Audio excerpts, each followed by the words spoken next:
Vamos abrir para a pergunta, por favor, seu nome. Boa noite a todos e a A todas. instituição que você estuda. Pronto. Na verdade, eu sou professor do curso de Gestão de Recursos Humanos também. Ótimo! Eu sou professor, professor tutor externo, né, da Faculdade Uniaselv de Santa Catarina, e é uma faculdade, uma instituição de ensino à distância. Bacana. E Obrigada pela presença. boa noite primeiro, né, Obrigada. Fátima, Marcelo, Ágata, Sérgio também. As colocações são muito pertinentes, até porque eu tenho alguns alunos aqui, né, que eu fiz questão de Cadê os trazer, alunos do professor? por favor. Muito bem. E tudo que a gente acaba pontuando, basicamente, dentro da sala de aula é o que vocês estão abordando aqui. Então, é de uma vivência muito relevante.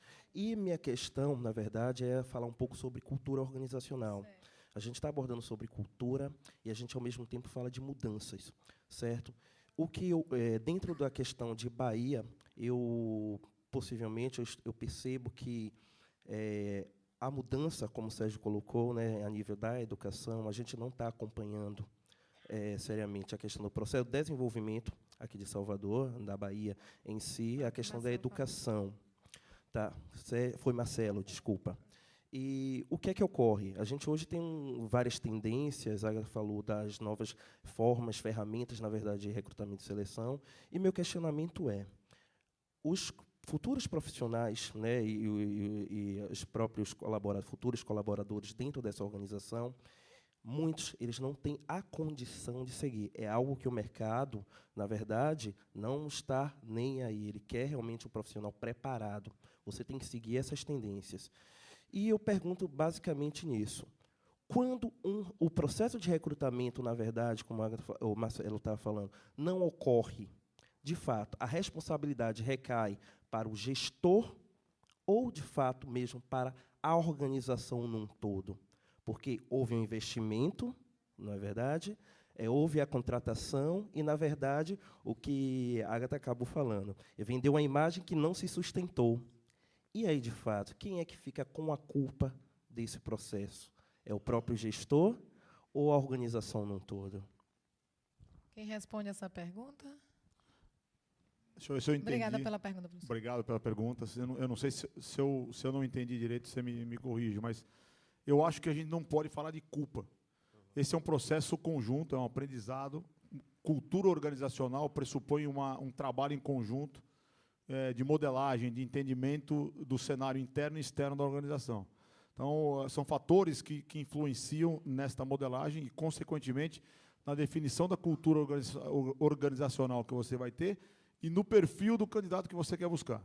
Então, quando você faz um processo seletivo, e eu tenho, ao longo da minha carreira, sempre orientado as equipes que eu trabalhei, não é o mote não é achar culpado. Acho que achar culpado é um gasto de energia desnecessário. Nós temos que potencializar a energia que a gente tem para identificar as falhas que a gente tem em processos, que isso é comum, e todo o processo de mudança, ele pressupõe erros, muitas vezes você faz sem ter a condição necessária, ou sem ter o orçamento necessário, você vai por tentativa e erro, isso é muito comum, além do que somos seres humanos trabalhando, e como tais, nós somos passíveis de erros. Então, o ponto não é achar um culpado, mas refletir sobre o processo, sobre o que aconteceu, e tornar isso uma mola propulsora para que você evite essas pequenas armadilhas, potencialize a sua equipe de recrutamento e seleção, e essa sua equipe ela tem que fazer a correta leitura da necessidade da área. Então, aí eu vejo uma necessidade de interação muito grande entre a tua equipe de recrutamento e seleção, que é o pessoal que vai ter o contato externo, para entender, fazer a leitura da necessidade da tua área, do teu cliente interno, da tua área, a área que está demandando o trabalho de recrutamento e seleção, para que você efetivamente possa, com uma leitura devida, ou uma leitura mais clara possível, não cometer, não gastar essa energia de fizemos um processo, não deu certo, agora vamos apontar os erros. E o processo pode, naturalmente, também não dar certo, porque o colaborador, o candidato, a pessoa que chegou na organização não se adaptou. Então, isso, acho que tem várias análises aí, não é uma questão só da gente apontar, aliás, não é nem só, eu não apontaria erro, porque eu acho que só erra quem faz. A gente não pode, evidentemente, insistir nesse erro, mas é pegar o resultado desse trabalho conjunto e fazer as análises necessárias para você ter um maior planejamento. E eu acho que uma das coisas que a gente pratica bastante na FIEB é a questão do planejamento, de não sair fazendo as coisas assim, vamos ver para que lado está o vento, não funciona assim, a gente tem que parar e planejar realmente, porque isso, você já evita algumas armadilhas no caminho, e você leva toda a sua equipe numa mesma toada, está todo mundo acompanhando isso. Você tem uma linha mestra para seguir. Então, esse planejamento ele é super importante. Ele tem que existir em todas as esferas da pirâmide, do mais operacional até o mais estratégico, você tem que ter uma linha de planejamento. Obrigado.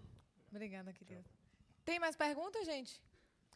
Você chega aqui, até eu concluo. Já vou fazer logo uma pergunta, né, enquanto ela chega ali na câmera da verdade do Milton Júnior. Quais são as chances que a empresa dá? Ó, você cometeu o primeiro erro, o segundo erro, o terceiro não tem mais condições. Vocês têm essa questão, né? A gente vai por aqui, não deu, vai por ali, não deu. Então, hoje, uma empresa, você que trabalha com diversas, você que trabalha com isso diretamente, uma pessoa hoje, para estar na FIEB, lógico, ele faz aquele processo todo de contratar, aquele custo, vamos demitir, não é assim. Então, mas quantas chances uma empresa hoje dá a um candidato permanecer na empresa? Quais são os erros que realmente não tem como perdoar? Bom, eu vou inverter, eu vou responder para o final. O erro que não tem como perdoar é erro de atitude, de comportamento, de ética, de disseminação de fofoca, essas coisas são intoleráveis. O erro de atitude comportamental, dos valores da pessoa, são intoleráveis. Na minha gestão, por exemplo, se eu tiver um fator desse, é meio erro e está fora do time. Isso é uma coisa muito clara para a minha equipe, inclusive. A questão de contagem, né, a gente não está, de novo, eu não prefiro não gastar uma energia em contar os erros, mas sim em pegar, se acontecer um erro, e trazer para dentro da equipe de maneira que a gente debata a tal ponto que a gente não tenha um segundo erro. E, de novo, eu acho que nós somos seres humanos, somos passíveis de erros, e a gente só erra quando a gente está fazendo, porque quem não erra é porque não faz. Obviamente, existe uma tolerância. Eu confesso para você, Fátima, que eu nunca cheguei num limite de falar, olha, você errou 3 vezes. A gente tem medidas preventivas e ações muito rápidas em cima desses processos, mas sempre envolvendo e engajando a equipe para discutir, para fazer com que eles venham debater os problemas com a gente. Acho que isso minimiza bastante os processos. Você vê o problema e resolve. Isso. Pergunta seu nome e de que instituição você é. A propaganda aí. Bem, meu nome é Aline Salles, graduada pela Unijorge, pós-graduada pela Unime, né? Agora entreguei meu TCC, estou aguardando aí o resultado positivo. Sua graduação em quê? Gestão em Recursos Humanos e minha pós-graduação em Planejamento e Gestão de Processos de RH. E eu defendi agora a tese de reter talentos, como reter talentos em instituições. Né? E foi bem legal estar no processo bacana. A minha pergunta vai para a Águeda, porém, abre a todos. Essa semana saiu uma pesquisa no RH Portal, falando que as empresas vêm mudando, vêm diminuindo a exigência no momento da seleção, da contratação, do recrutamento da seleção, né? Devido a não estar encontrando pessoas devidamente qualificadas. Eu sei que existe a expansão, a gente vai para fora, né? Recentemente, quando eu estava recrutando, eu tive problemas aqui, não encontrei um profissional, tive que pegar em BH, trazer todo esse processo. É natural. Mas existe realmente, vocês aí que estão no mercado, essa mudança, né? A primeiro momento, Marcelo falou agora que a gente não sai para o vento, né? Não vai contra o vento, lá planeja. Vocês fazem o planejamento profissional mediante a solicitação do cliente, né, da necessidade da instituição, mas no decorrer desse processo, se eu não encontro esse profissional com todas essas exigências, eu mudo o perfil, eu retiro alguma coisa, pelo menos foi dito no RH Portal, eu gostaria de saber de vocês. Obrigada, muito Aline. bacana, Aline, sua pergunta. Eu acho muito pertinente, porque, assim, a gente está falando de qualidade, né? E a gente também está falando de algo que eu acho extremamente relevante no mercado de RH, que é você ter atitude de consultoria. Que, assim, quando você tem uma demanda de uma posição, claro que fatores como a nossa experiência, a nossa visão de mercado, então, quando eu recebo uma vaga, já sei a faixa de salário desse profissional, já sei qual é o nível de dificuldade que eu vou encontrar. Então, tudo isso, na hora que você vai alinhar esse perfil com esse cliente, você vai discutir com esse objetivo, né, de flexibilizar quais são os pontos que você, nesse perfil, nessa descrição de cargo, que são passíveis de flexibilização. Por exemplo, uma capacitação técnica muito específica para aquela função não vai poder ser flexibilizada. Talvez o tempo de experiência. Então, um perfil mais jovem, com menos tempo de experiência, para aquela faixa de salário. Então, isso vai ser equacionado durante esse momento, esse processo de negociação que ocorre no início de uma busca, né? Isso é extremamente importante, porque lá na frente, quando der errado, se der errado, você já contemplou, você já colocou isso para o seu cliente. Então, ele vai observar na prática, então, ele pode dar continuidade sendo inflexível no início, para avaliar, fazer um mapeamento de mercado e avaliar quais são as dificuldades para depois flexibilizar. Então, flexibilizar no sentido da descrição de cargo, não do processo, porque não existe o perfil. Você vai ter uma, pelo menos como consultoria de recursos humanos, eu acho que o rigor no processo ele é o mesmo, a qualidade do seu trabalho, né, vai ser o mesmo. Você pode, no final da história, né, da entrega, acho que até todo sonho de consumo de um headhunter é entregar 5 perfis muito bons para o seu cliente, para que ele tenha dúvidas ao escolher. E não é isso que acontece na prática. O que acontece na prática é que, de 5 perfis que você apresenta, né, até porque esse é um item contratual, 2 são muito bons e o restante não tão bons assim. Então, você tem uma disparidade aí na questão quantidade de perfis que você apresenta para o cliente. Então, em síntese, é isso. Eu acho que a qualidade do trabalho ele tem que acontecer. O que você precisa fazer, né, é ter essa atitude como consultoria, muitas vezes consultoria externa, ou até o próprio RH, contemplar todos os elementos no início do processo, o que é difícil de ser feito, né? Às vezes, você começa achando que vai encontrar amanhã, e não é isso que ocorre. Então, se você considerou esse fator na hora que você foi alinhar essa vaga, você já tem um nível de comunicação com o seu cliente interessante, importante. Obrigada, Vialine. Pela experiência de vocês, a gente está falando sobre isso, eu já vou até linkar com a pergunta dela. Qual a visão de mercado que vocês têm daqui a 5 anos?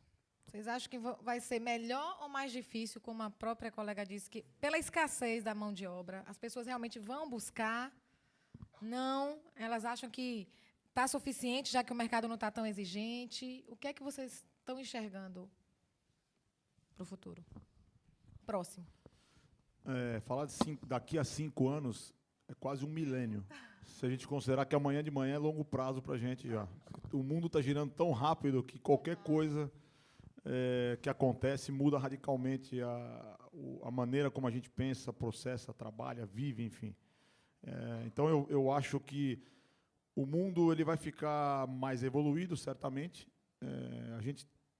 Nós temos assim a história, né? Os últimos 10 anos, o mundo evoluiu mais em todos os prismas que a gente olhar do que em toda a história da humanidade para trás. Então, e a tendência é que a gente tenha cada vez mais rápidas, as evoluções sejam mais rápidas. Então, eu diria o seguinte, em termos de competitividade, vai ficar cada vez mais difícil, realmente. Em termos de oportunidade, para quem se prepara bem, vai ficar cada vez melhor, porque você vai ter mais condições, você vai ter mais oferta, boas ofertas. Então, eu diria o seguinte, a gente tem que pensar hoje, não somente hoje, mas daqui para frente, quer dizer, do presente para frente, o conhecimento é extremamente perecível. Tudo que a gente adquire hoje, em termos de conhecimento, acabei de me formar, ganhei um diploma. Ele vem lá no cantinho com um prazo de validade. E esse prazo é cada vez menor. Então, a gente tem que considerar isso, porque eu estou com 45 anos e eu não parei de me reciclar 1 minuto desde que eu me formei, porque senão eu já estaria certamente obsoleto no mercado. Então, a gente tem que ter essa percepção de que nós temos que aprender sucessivamente. A gente não pode parar de aprender. Então, daqui a 5 anos, eu acho que a gente provavelmente vai ter um cenário mais competitivo, novas profissões que talvez não existam hoje ainda, ou algumas profissões que hoje são executadas de uma maneira serão certamente otimizadas por toda a tecnologia disponível, né? Nós temos hoje, os produtos que a gente adquire hoje vêm com uma tecnologia embarcada muito avançada e cada vez mais. Se a gente pensar que há 30 anos atrás, a gente andava num carro com painel de ferro, de lata. E hoje, nós temos os carros sendo fabricados com quase 60% dos componentes de plástico. Isso era uma coisa impensável naquela época. Então, a evolução é uma coisa constante. A única coisa que a gente tem de constante, de certo mesmo, é a mudança. Ou seja, então, é um cenário difícil de prever, Fátima, mas eu acho que assim, a maneira que a gente tem de se preparar é buscar conhecimento constante, buscar se conectar com as novidades, as tendências da área que a gente quer, ou que a gente já está, ou que a gente quer estar um dia, e se conectar de uma maneira globalizada. Ler bastante, se inteirar do que tem de novidade na área, conversar com as pessoas, e aí, assim, obviamente, fazendo um equilíbrio na balança, eu acho que tem um outro fator comportamental que é bastante forte, que é a capacidade de você dividir o conhecimento e de dividir a interação. O quanto você... Eu costumo dizer o seguinte, não adianta você ter um gênio, um cara extremamente evoluído, que fica trancado numa sala ou sentado numa mesa com a cabeça para baixo, isolado do mundo, porque isso, conhecimento limitado a uma pessoa, não é conhecimento. Então, a gente precisa pensar nisso também, como difundir isso. E acho que o grande desafio, talvez nem daqui a 5 anos, mas não é absorver o conhecimento, mas é selecionar a parte do conhecimento que a gente quer ter. Porque hoje, se abrir a internet, você tem resposta para qualquer coisa que a humanidade conheça. Se você fizer uma pergunta no Google, você tem a resposta ali rapidamente. Mas é selecionar aquilo que você quer ter para você. E esse é o nível de dedicação de tempo que vai fazer a diferença entre as pessoas de sucesso e as que estão tentando ainda. Muito bacana. Fala, Agatha. Eu sintetizaria dizendo que assim fazer o uso, né, ou fazer uma seleção dessa quantidade de informação que a gente tem. Bom, eu vejo com bons olhos. Eu acho que a gente tem aí um mercado mudando, né, uma mudança em termos de infraestrutura, o que vai atrair cada vez mais e vai deixar mais competitivo em termos de empresas que estão chegando, né? Então, a gente vai ter um mercado um pouco mais preparado, portanto, as oportunidades tendem a chegar com mais, além de oportunidades ligadas à liderança, oportunidades mais técnicas mesmo, né? Então, vai ser um mercado que vai ficar cada vez mais carente. Esse nível de escassez, para não aumentar, é preciso que os profissionais tenham essa noção, né, de que o preparo é importante, a qualificação é importante, como o Marcelo já falou. Mas eu percebo que as pessoas estão se movimentando, eu percebo isso nas redes mesmo, na forma como as pessoas estão interagindo, estão cuidando disso, elas estão cada vez mais atentas e interessadas, o que é um bom sinal. Então, eu acredito que vai ser um momento muito bom, né, da gente estar usufruindo de grandes oportunidades.